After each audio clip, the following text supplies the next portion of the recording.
I am joined now by Congresswoman Jackie Speier of California. She is a member of the Armed Services and also the Intelligence Committee. Very helpful as we discuss these issues of pertinence today.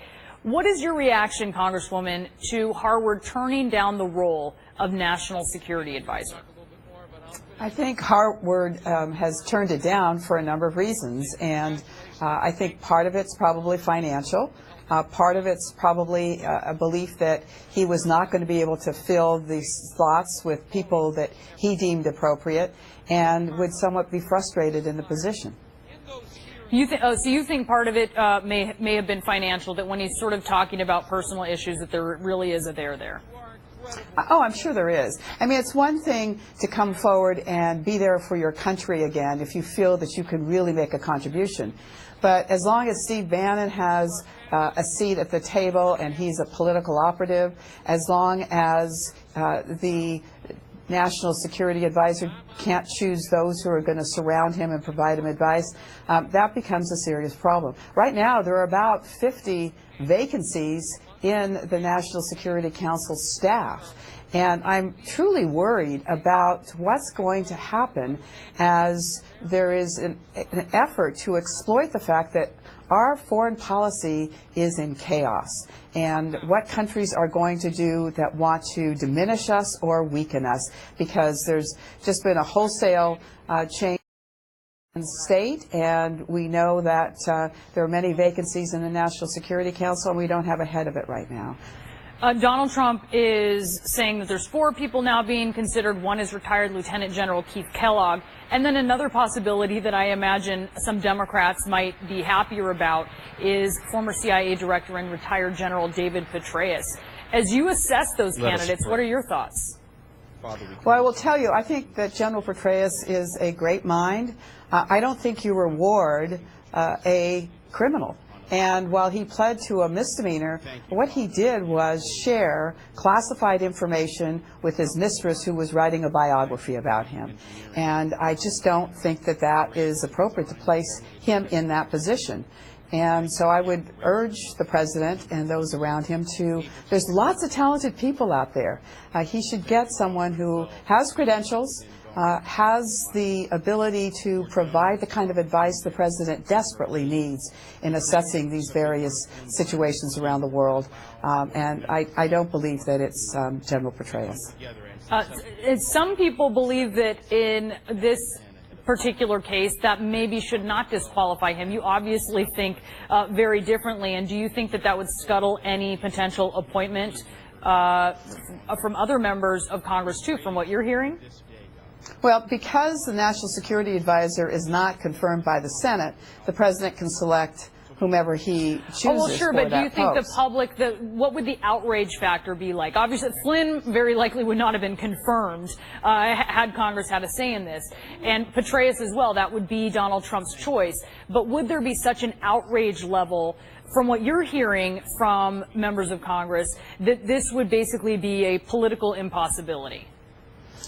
I believe that there would be great outrage among members of Congress from both sides of the aisle, but that doesn't seem to prevent the president from acting as he has on many occasions over many issues. I mean, right now we have a situation with Russia where they are testing us. They're buzzing us, our destroyers in foreign lands. They're coming very close to our borders in the United States. They're violating treaties by shooting off ballistic missiles, and there hasn't been a peep. Not one peep from the president or from his leadership slapping down Russia. And I think we're really in a very crisis situation, and we don't have the leadership.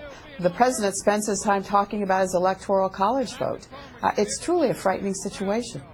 I want to talk about something you tweeted yesterday. You said, describing POTUS as unhinged at today's press conference is kind. This is scary. Hashtag 25th Amendment. And the 25th Amendment details the procedure for replacing the president in the event of death, removal, resignation, or incapacitation. Can you explain that in more than 140 characters for us? What you want to see there? But the 25th Amendment is there to provide a backstop if, in fact, the president becomes incapacitated. You may remember Do you that believe he's incapacitated? Well, I think that we have got to be very careful. He needs to start acting presidential. He needs to start recognizing that as president, you don't go around and shoot down the media as if it's some kind of a game you're playing. You don't take on people saying nasty things about them. You don't take foreign leaders and hang up the phone with them or besmirch them as he has with some of the European leaders. I mean, he has got to get a grip. And so the 25th Amendment is there if a president becomes incapacitated. Woodrow Wilson was incapacitated. His wife actually was the president in waiting for most of the end of his term. Certainly Eleanor Roosevelt played a role. I don't believe that Melania Trump is in a position to do that. But was this a quip, or you were very serious about this? Well, I'm serious about conveying to the president that he's got to get serious, that we have efforts underway around the globe attempting to exploit our dysfunction right now. He's got to act presidential. He's got to stop being a campaigner. What else are Democrats doing right now to actively counter Donald Trump in a message when it comes to developing even talent among your ranks or among folks we don't even know, maybe obviously outside of Washington, D.C.? What's being done as Democrats are so vocally opposed to President Trump?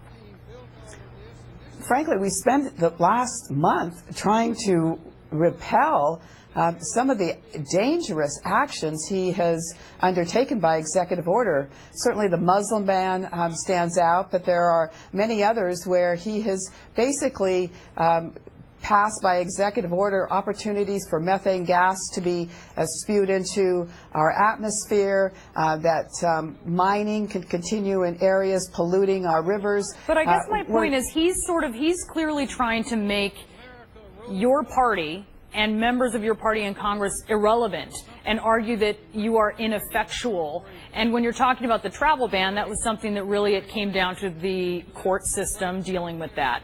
How do you, is there a way for, do Democrats have a clear way forward about how to not be, I guess, actually fit into those roles that Trump is trying to push them into?